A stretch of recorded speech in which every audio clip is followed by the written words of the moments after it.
Yo, what's up guys? My name is JT and we're going to build this model right here on Model Railroading Southwest. So this is going to be a small video series on how I build this Walthers mission style freight house and how I integrate it into the layout along with scenery. So this portion of the video is not going to be incredibly detailed because I already have a very long and incredibly detailed video on how I build a Walthers structure. You can find it on my channel. It's how to build a Walthers concrete plant. Very well done video, so if you're interested on how to build a Walthers structure, go check it out.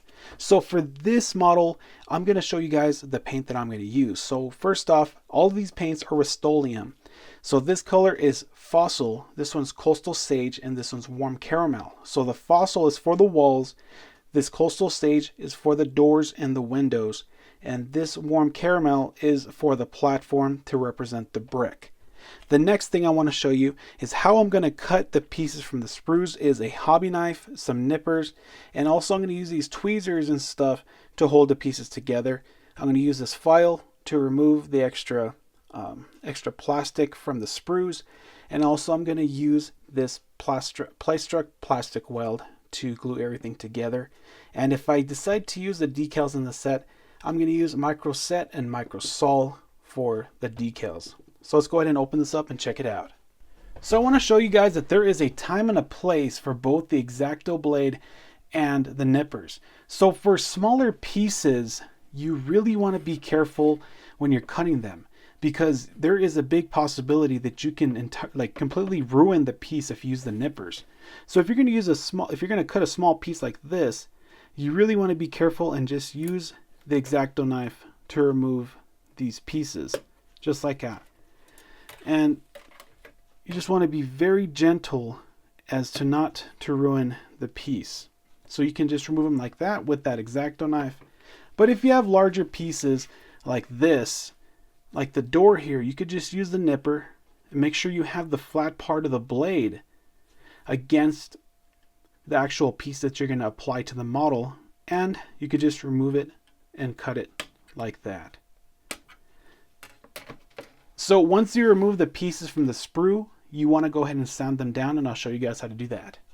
So when you've removed a few pieces from the sprue, you want to go ahead and sand them down.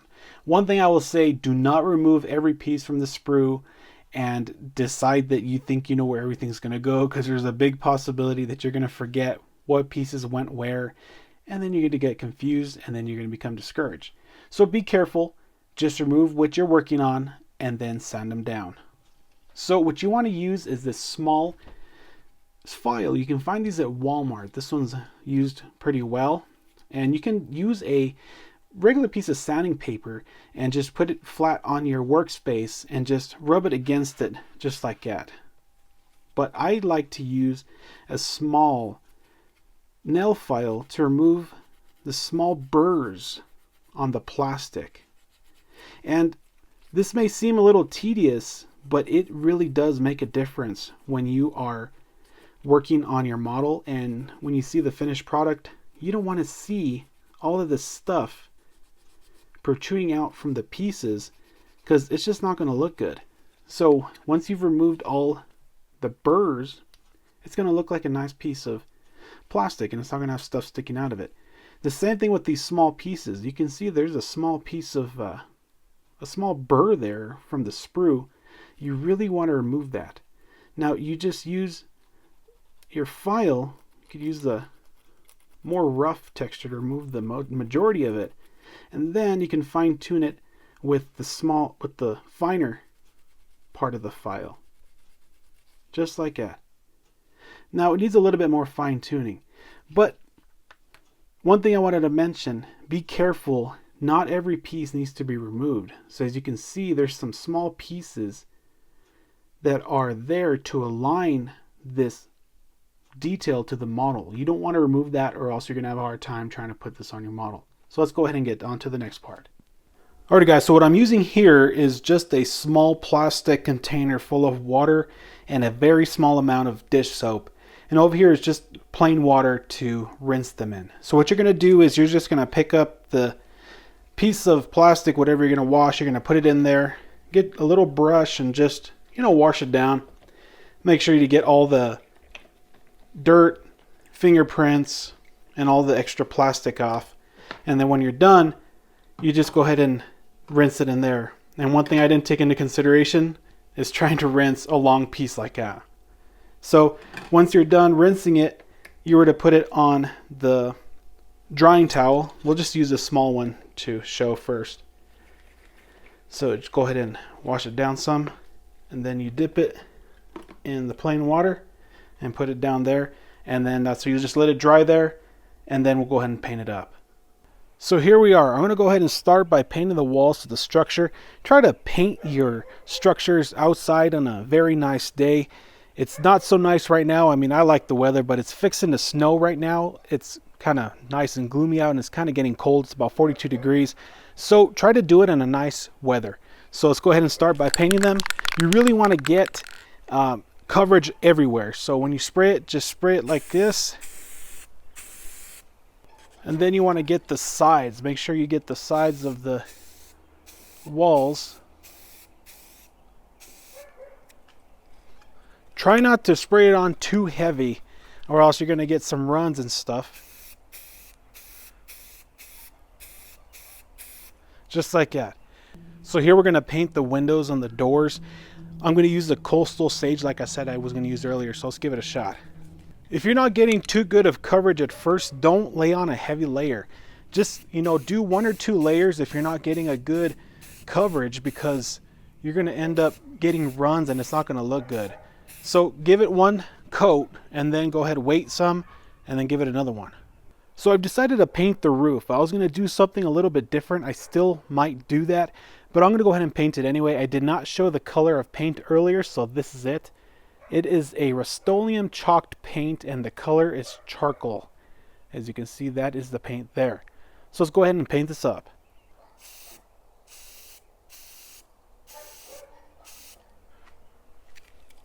I really like this chalked paint. I think it gives a really good effect when it's all done and dry. That's pretty much it. So I'm going to go ahead and paint up the platform to this. I think this warm caramel color might seem a little too brown at first, but after when we finish up and we're going to weather the building, I think I can tone it down a bit and make it look much better. So let's give it a shot.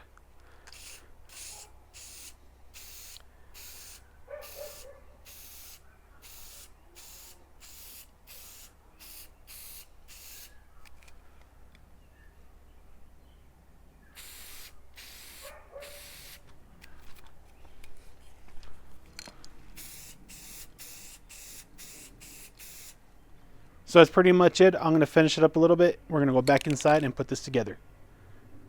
So there's one thing that really separates good models from great models, and that is putting mortar on brick surfaces. So what I like to use is this lightweight spackling, and you can find this at the Family Dollar or Dollar Store, whatever you want to call it. And the brand is Red Devil.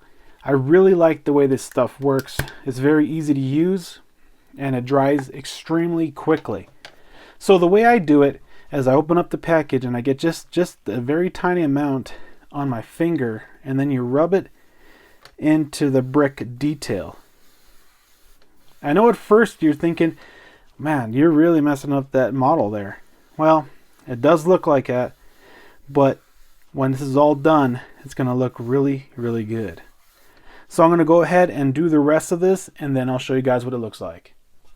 So once you've covered the entire surface with this lightweight spackling, you want to get a paper towel and just, scrunch it up a little bit and just start wiping it off.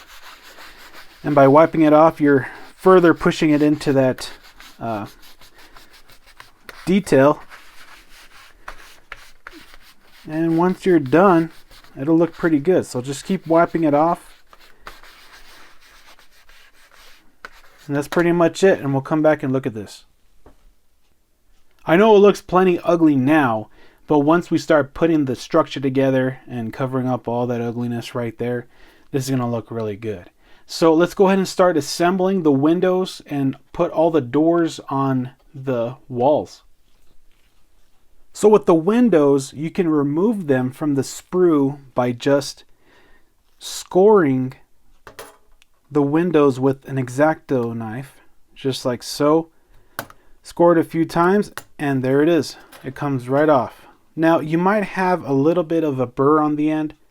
You can just kind of scrape it off with the X-Acto knife. So let's go ahead and cut these out, and then I'm going to put them on the windows or on the doors as well. So the way I'm going to do this is I'm going to secure the frames and the doors to the walls using the plastic weld. Then I'm going to use Mod Podge to secure the window acetate to the frames and the doors. The reason I'm going to use the Mod Podge is because if you were to try to use like super glue or maybe the plastic weld, it'll really ruin those windows and make them foggy. This dries extremely clear, so you're not going to see a difference and you won't see the fogginess or anything. So let's go ahead and get started. So I'm going to go ahead and get the window frame and put it into the window, into the wall. Let's go ahead and put it down there. Then you're going to get some of the plastic weld. Just put a couple of drops around the window. Now be careful not to go too crazy with it because you don't want it to leak through the other side of the wall. So I'm going to put in the rest of these and we'll be back. So here's what the front looks like with all of the frames and the doors put in. It's looking pretty good. So let's go ahead and put in some of those windows. So these windows do go a certain way, so you can tell that this is the top part where like those little X's are, as you can see there. So what I'm going to do is I'm going to hold this with these forceps, and then I'm going to get some Mod Podge with a actually not a Q-tip, toothpick. And I'm just going to put a very little amount. That's actually already too much there. Just a small dot.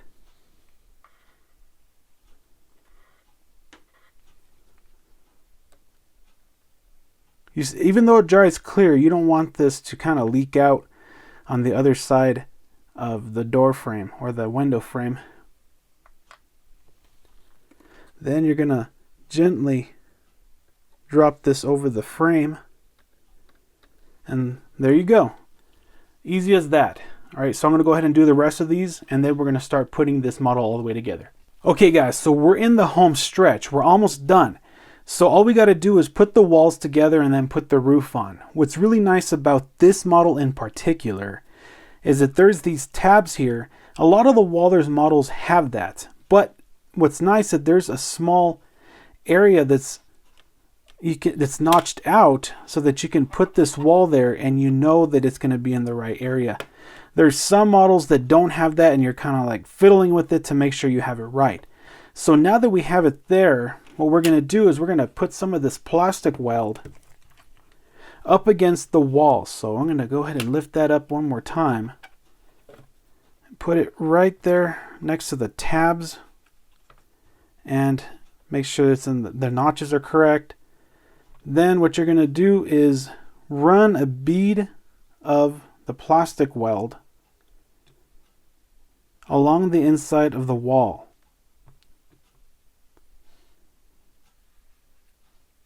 Just like that. Super, super easy to do. And with the plastic weld, this stuff dries almost instantly. That door popped out some. Guess I didn't glue it correctly earlier. But you just want to hold it there and let it dry. So I'm going to go ahead and put the rest of the model together and we'll check it out. Some really nice tools to have when you're building structures are these 1, 2, 3 blocks. They're made out of heavy steel. And what you can use them for is to make sure your walls are perfectly square. And they're nice, like I said, to have because you can actually lean the walls against these and you'll know that they're drawing perfectly straight up and down. So I'm going to go ahead and put up this wall on this side. And I can use that and hold it against that 1, 2, 3 block to make sure that I do have it perfectly straight and square. And they're heavy, so they're not going to move. So you just put some of that glue up in there. Just like that. If you ever get a drop of your plastic weld on your mat, do not try to wipe it up because you will ruin a mat. So I'm going to let this dry a little bit and we're going to put up the rest of the walls. So after you're done putting up all these walls, what I suggest you do is tilt the building sideways and just run another bead of the plastic weld on the inner seams to ensure that you have good coverage of the adhesive or the cement.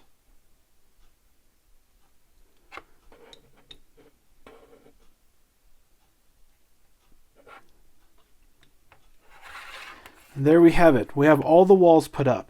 Now, here we have the roof. So we'll go ahead and slide that in here. Just like that. And then we'll go ahead and turn it upside down.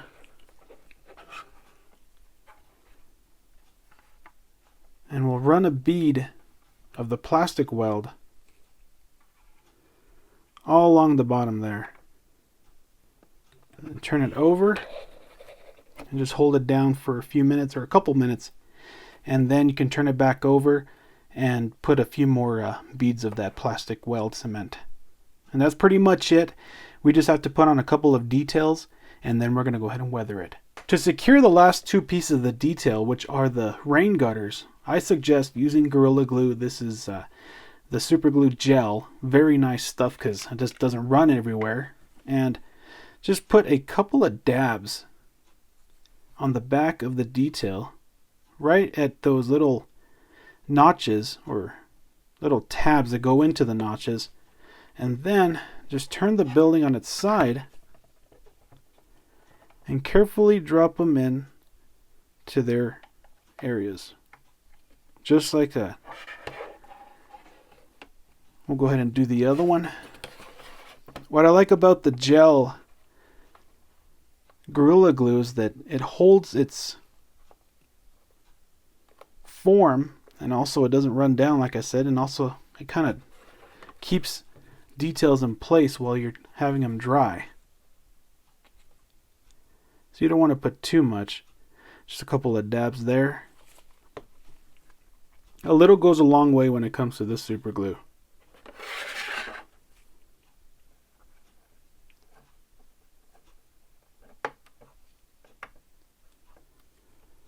And just like that. So if it's stuck to my glove there,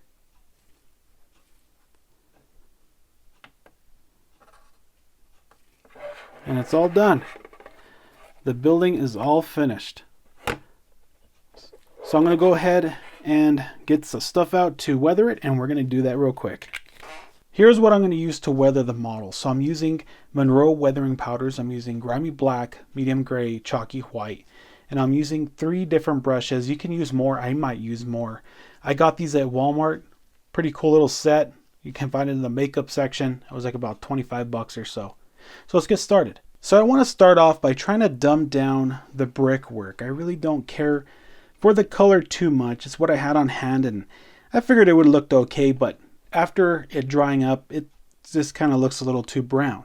So what I'm going to try to do is get a little bit of the medium gray.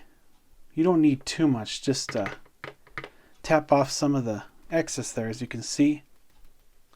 And then you're just going to tap it on, and then you're going to, still a little too much,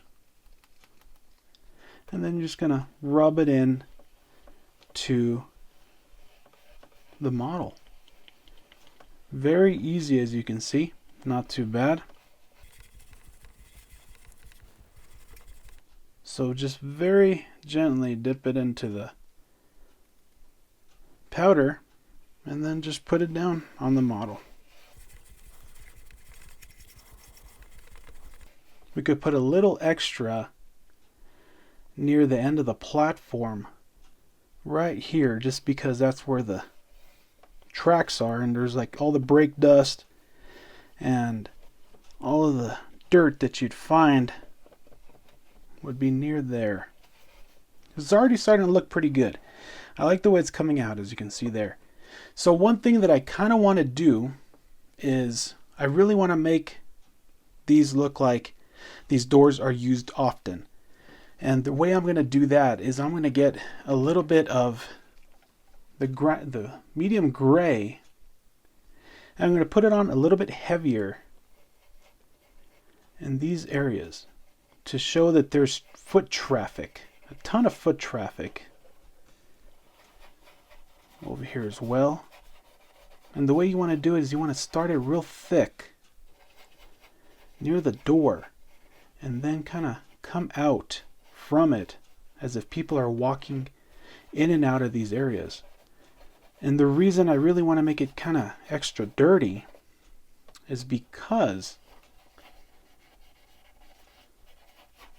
this is a freight house, like a freight depot, and a lot of the freight is sometimes dirty, comes off of the trains. So I want to make it extra dirty in the spots where the doors are.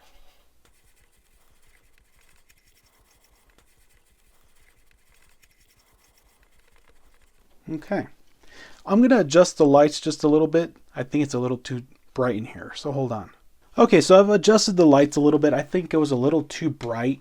So I'm going to use the bigger brush and just kind of blend it in a little bit. Now I'm looking at it and it still really isn't as dark as I would like it to be near the doors. So I'm just going to get just a very small amount of the grimy black, put that down near the doors.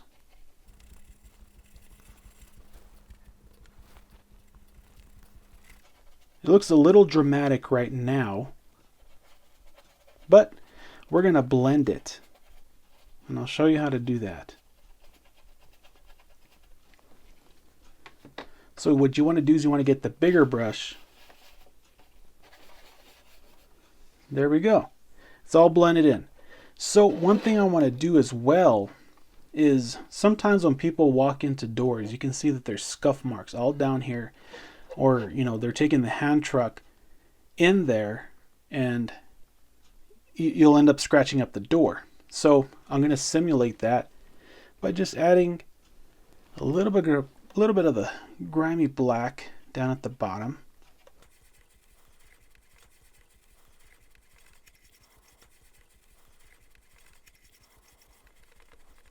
Whenever you're applying these powders, you really want to blend them. So hit it with the bigger brush and blend it into the rest of the area. Okay, so now let's go ahead and work on the front of the wall. So generally when it rains, it brings all the dirt from the top to the bottom. So frequently what you'll see is a lot of dirt build up, and up here and down here you'll find that there's a bunch of dirt, and you know, it looks kind of more grimier and a little dirty.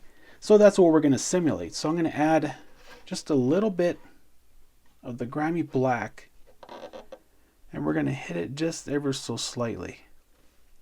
We're just going to apply the powder to the wall so it's not so dramatic.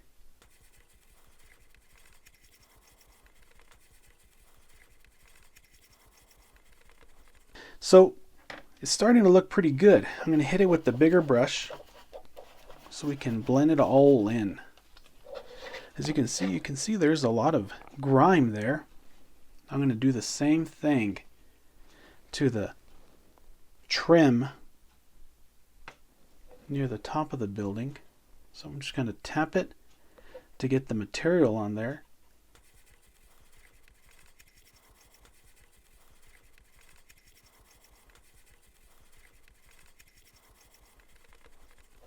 So next we're going to get a little bit of the medium gray.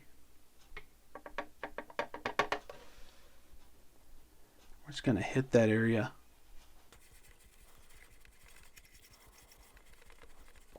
So as you can see, it seems like there's a little too much on there. And that's fine, because that's where the chalky white comes into play.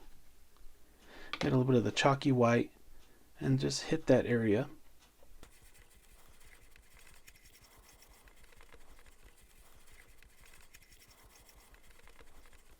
Okay, so I got the extra off. So now we're just going to generally hit the entire model with this big brush so we can blend everything in. Just like that.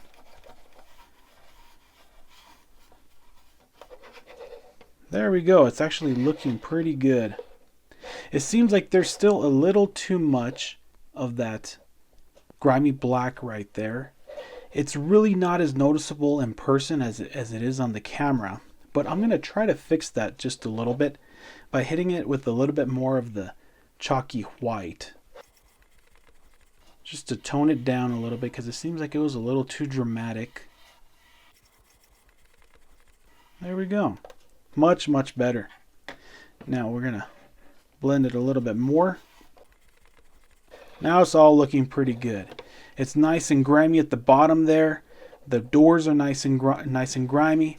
Another thing that I like to do is right where the door handles would be, or where you would kind of shove the door open, I'm going to add a little bit of that dark medium gray.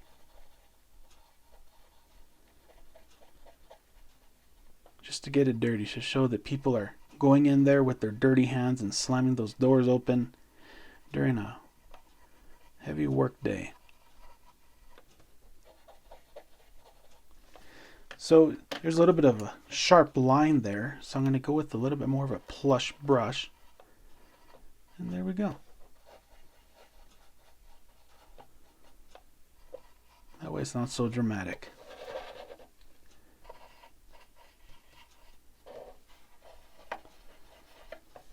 It's looking pretty good. Let's go ahead and work on the roof a little bit. So as you can see, there's a little bit of some fingerprints there. I touched it when it was still wet. So we're going to hit it with some of the medium gray. So we're going to get the big plush brush and just drop it on the top there so it's not so dramatic when you turn it on, put it on. And we're just going to ease it in.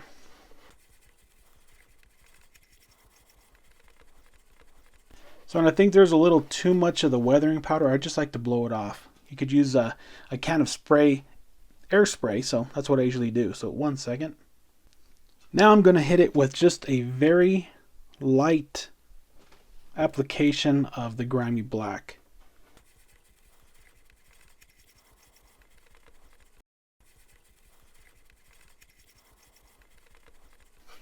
There we go.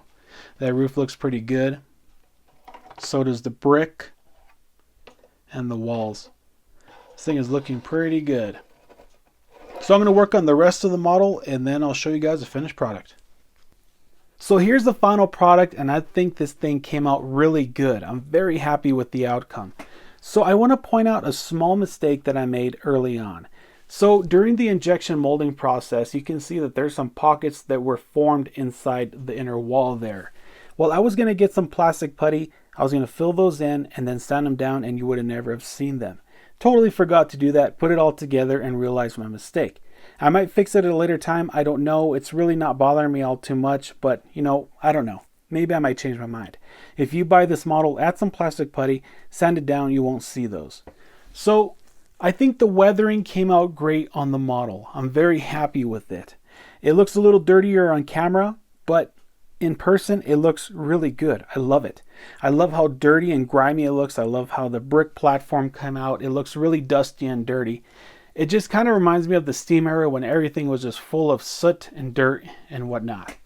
So as you can see, I add some signage. I thought these were decals, and it turns out that it's just really thick cardstock that you cut out and then you just glue it to the building.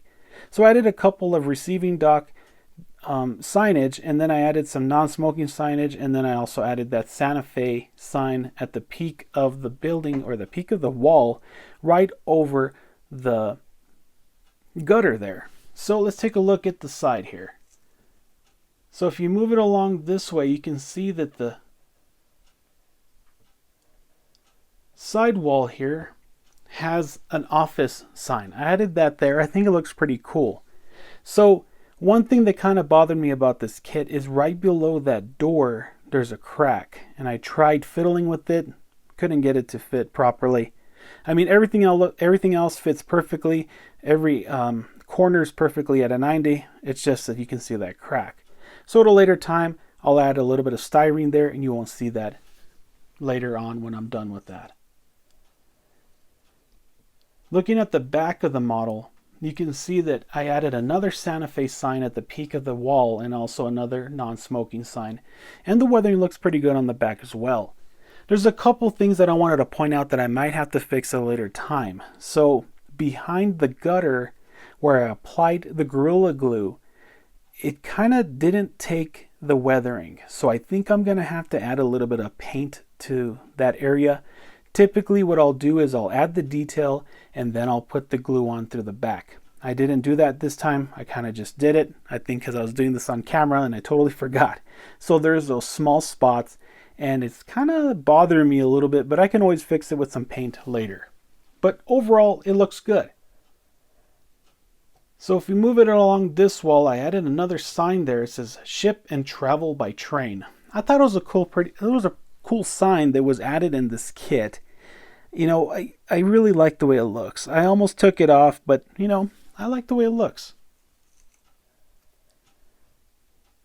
So overall, I think this model came out very good.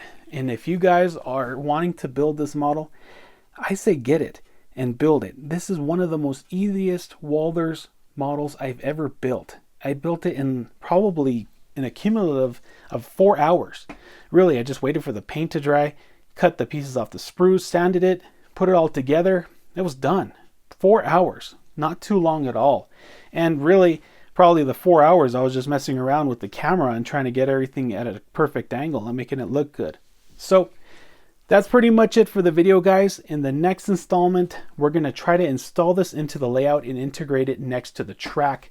I'm going to show you how to build up the land so that this is at track level, and then also we're going to add some rock, and we're going to add a small little gravel driveway, and we're going to do a bunch of other stuff. So that's pretty much it for this video, guys. Go ahead and stay tuned for the next part to this series.